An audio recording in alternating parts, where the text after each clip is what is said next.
شاہ صاحب، آپ کا تعلق بریلوی مکتبہ فکر کے ساتھ ہے اور آپ لوگ فکر رضا کے ماننے والے ہیں۔ الحمدللہ۔ میں اس پہ جو سوال رکھنا چاہوں گا وہ یہ ہے کہ اگر آپ لوگوں کی حکومت آ جاتی ہے تو اعلیٰ حضرت کے جو فتاوی جات ہیں، جو دیگر مسالک کو لے کر اعلیٰ حضرت کے فتوے ہیں، تو آپ کیا ان تمام تر فتووں کو ان تمام تر مسالک پر صادر کر کے ان کو اسلام سے خارج کروا دیں گے؟ نہیں، ایسا تو نہیں ہوگا۔ آپ دیکھیں، ہمارے آقا و مولا صلی اللہ علیہ وآلہ وسلم کی سیرت ہمارے سامنے موجود ہے۔ رسول اللہ کے ساتھ دیکھیں، ہم لوگ تبدیلی ایسے لائیں گے۔ بابا جی کے قول اور فعل کے اندر تضاد نہیں تھا۔ میں بحیرہ شریف میں پڑھا ہوں، بحیرہ شریف کا یہ اصول ہے، وہاں پر جتنے بھی آستانوں کے پیر ہیں نا، وہ وہاں پڑھتے رہے ہیں میرے ساتھ۔ نور اللہ قادری صاحب کا وہ ایک بیٹا ہے عدنان قادری، ایم پی میں ہے، وہ میرا کلاس فیلو ہے، کمرے میں رہتے رہے ہیں، مطلب وہ نیچے کمرے میں رہتا، کٹھے بیٹھتے تھے، کھاتے تھے۔ قبلہ عالم نور محمد مہاروی کی اولاد ہیں، خواجہ نور محمد مہاروی ان کے خواجہ اجمل صاحب ہیں، ان کے بیٹے، اور پاک پتن والوں کے بیٹے، تونسا شریف والوں کے اولاد، سیال شریف والوں کے، یہ بڑے بڑے آستانوں کے بھی میں سب کے پاس گیا ہوں، سب کے بڑوں سے ملا ہوں، کسی سے متاثر نہیں ہوا۔ بابا جی کے قول اور فعل کے اندر تضاد نہیں تھا۔ میں نے صرف ان کو دیکھا ہے، نہ ان کے قریب بیٹھا ہوں، نہ ان کے چہرے کو دیکھ کر پتہ لگ گیا تھا کہ یہ سچ ہے۔ امیر المجاہدین نے جو نظریہ دیا ہے تو سب نے مانا ہے کہ نہیں مانا؟ جب ہم اوپر آئیں گے تو سب مانیں گے، کیوں نہیں مانیں گے؟ ہم آئیں گے تو سب ہماری طرف آ جائیں گے، ہم اپنے اندر اتنی تبدیلی لے کر آئیں گے انشاءاللہ۔ دیکھیں نا، راستے پر چل رہے ہیں نا، اس راستے پر چل رہے ہیں تو وہ کرم بھی فرمائے گا۔ وہ ہمارے اندر کوئی، جب ہمیں حکومت دے گا تو ہمارے اندر لوگ بھی ایسے پیدا کرے گا، لوگ دیکھ کر خود متاثر ہوں گے۔ یہ تو امام شافعی کا چہرے کو دو کر لوگ کہتے تھے، امام محمد آپ کے چہرے کو لوگ دے کر کہتے تھے کہ یہودی نے چہرہ دیکھا تو اس نے کہا اگر چھوٹا محمد ایسا ہے تو وہ بڑے کی کیا شان ہوگی، تو اس نے کلمہ پڑھ لیا۔ تو ہمارے بڑوں کے چہرے ایسے تھے، تو انشاءاللہ ہم بھی اپنے اندر بدلاؤ لائے۔ ابھی تو جوانی ہے، ابتدا عشق ہے، آگے آگے انشاءاللہ۔ آپ نے مسلک رضا کی بات کی، اس وقت آپ کے مسلک کے اندر شدت کافی زیادہ نہیں ہو چکی؟ کہیں پر رافضیت کے فتوے لگ رہے ہیں، کہیں پر نسبیت کے فتوے لگ رہے ہیں، تو کیا اعلی حضرت کی یہ تعلیمات تھی جو آج لوگوں کے اندر اجاگر کی جا رہی ہیں؟ اس میں آپ کو ٹائم اگر دیں گے تو آپ کو جواب بڑا آپ فرمائیں، بالکل۔ خوبصورت دوں گا۔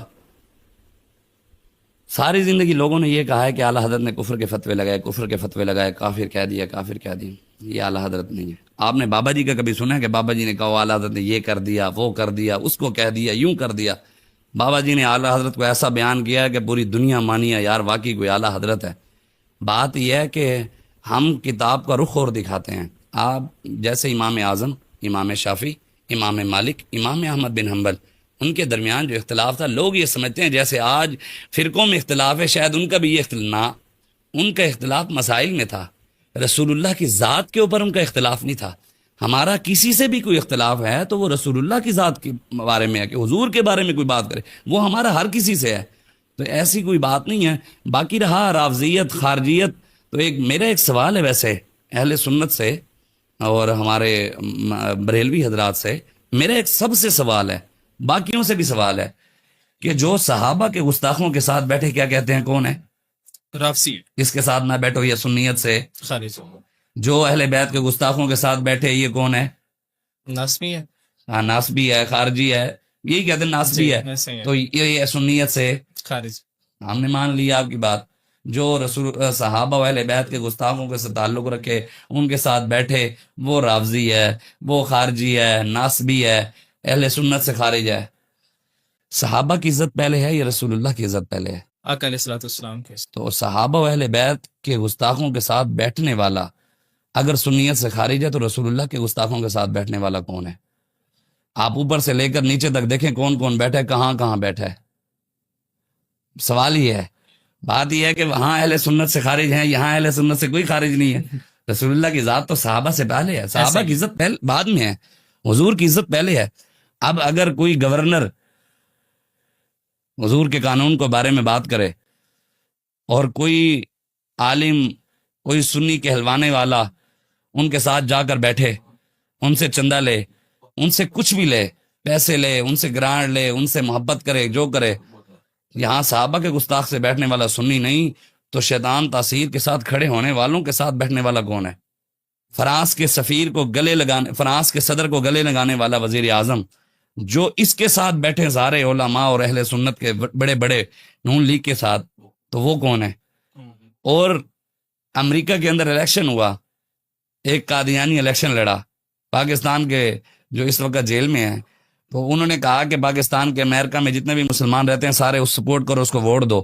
اور اس نے سرکار کے بارے میں بھی بڑے غلط جملے بولے، صحابہ کے بارے جو اس کے ساتھ تعلق رکھے وہ کون ہے؟ یہ بھی ہمارا سوال ہے. یہاں کوئی نہیں بولے گا، یہاں تو بچتا ہے مسلمان نہیں بچتا یہاں. اگر وہاں سنیت سے خارج ہے تو یہاں تو اسلام سے خارج ہے. اچھا شاہ صاحب، آپ کے مسئلے کے ایک عالم دین کا بیان میں پچھلے دنوں سن رہا تھا، کیونکہ اب رافضیت اور ناسبیت کی بات ہو رہی ہے تو اسی کے ضمن میں نے کہا میں یہ عرض بھی رکھ لوں. تو وہ صاحب فرما رہے تھے کہ اہل سنت کے اندر رافضیت موجود ہے لیکن اہل سنت کے اندر ناسبیت موجود نہیں ہے. تو آپ ان کی اس بیانی کو کیسے لیتے ہیں کہ واقعی میں اہل سنت میں صرف رافضیت ہے، ناسبیت نہیں ہے؟ نہیں جی، ایسا نہیں ہے. امام شافعی کا قول ہے، آپ فرماتے ہیں اگر اہل بیت کی شان بیان کرنے سے ناسبیت کا فتویٰ لگتا ہے، رافضیت کا فتویٰ لگتا ہے تو میں سب سے بڑا رافضی ہوں.